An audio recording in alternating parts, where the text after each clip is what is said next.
Hey Mojoholics, I'm Rebecca Brayton, and with me as always is resident movie reviewer Eric Cohen, and he is here to tell you 3 ways that Jumanji Welcome to the Jungle got it right. They got it right. I am very excited about that. Well, here's the thing. I was really uncertain. I mean, I didn't have high expectations, as you might not for sequels and reboots these days. Especially sequels that don't have the original main actor. Right, and Robin Williams, I mean, there's a deep hole. Yeah. We all miss Robin Williams, but I think it's important to say that this is not a reboot, nor is it a sequel. It's being positioned as a new Jumanji adventure. Okay. Yeah, I mean, at least that's the way the studio is positioning it, and I think that's a good way to put it, and that really speaks to the first way that they got it right, is that this time, instead of it being a board game, it's a video game.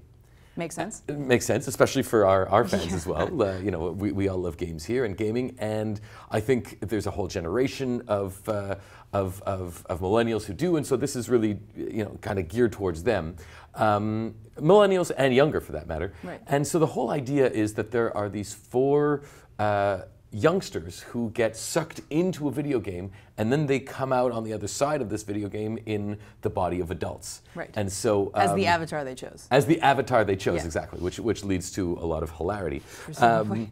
But It's cool because there's all these video game tropes involved as well. Like, you have characters, these secondary characters, who will come into the scene and they'll talk and they'll say their speech, and then turn around, and when asked a question, they just turn around and say exactly the same thing, as if they're only built to have that one kind of dimension. Right.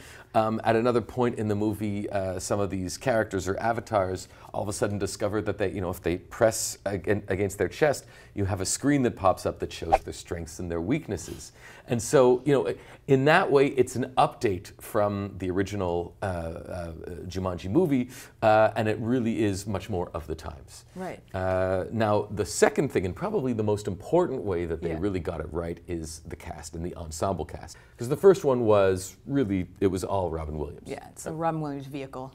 There were some good stars in that movie, Yeah. but everyone really thought of Robin Williams in that. This time around, you have The Rock, Dwayne Johnson. You have Kevin Hart. You have Karen Gillan.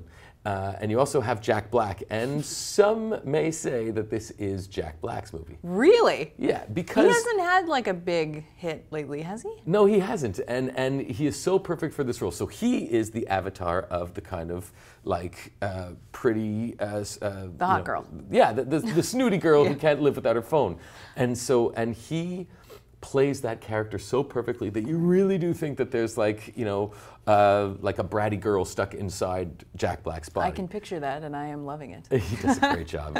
Kevin Hart is, he is the avatar of a guy named Fridge. He's a big football playing dude who all of a sudden becomes Kevin Hart. But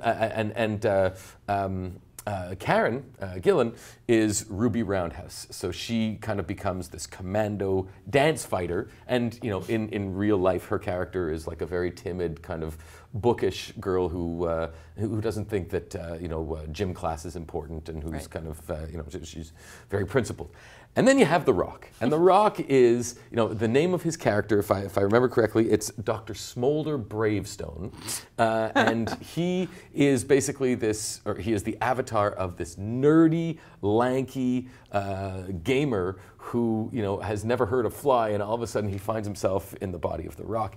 And there is so much, first of all, there's so much chemistry between all these guys. I mean, Kevin Hart and The Rock have already played together in Central Intelligence, and that was really good. But just putting the 4 of them together really does a great job, and they're really, really funny together. Well, there's your third thing. There is my third thing. So the humor in this, whereas the first movie was kind of dark. If you go back and watch the first Jumanji, I would be scared by that movie if I were a kid. Yeah, exactly. Yeah. It's not. I mean, yes, Robin Williams, and there's humor in there, but there's a dark quality to it, and this one is literally the people were howling with laughter, and that again speaks to The Rock discovering, oh my God, I have muscles, and he says when the guy played by Kevin Hart picks a fight with him because in real life they're you know, opposites. One is small and the other's big, and now, and so Kevin Hart is going up against The Rock, and The Rock is like, I think I should warn you, I probably punch pretty hard. And there's some kind of line along those lines, and it just, they all inhabit their characters so well,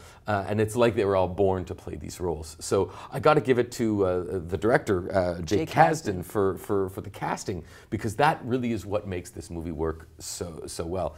There's also the fact that somewhere in there, it is a bit of a tribute to Robin Williams, because they keep, you know, they make reference to his character. I won't go into detail about how they do. I don't want to spoil anything, but there's, you know, there's a loving reference to his character, and so they kind of tie everything up in a neat bow. And I think it's, you know, I was worried, but I had a hell of a good time at this movie. That's cool. Well, that sounds like a fun holiday movie if you're Star Wars'd out. Well, exactly. This is the time to see it. I think this is a movie. Bring the kids, bring the family, bring your parents, bring everyone. I had a ton of fun. I didn't expect to, so you know, I got to give them credit. Cool. Thank you very much. Enjoy. See you next time. Welcome to Jumanji. This is a video game, which means we each have 3 lives. Come on, let's go. I'm Alex. Watch your step in here. So gnarly. Check out these other great clips from WatchMojo and subscribe for new videos every day.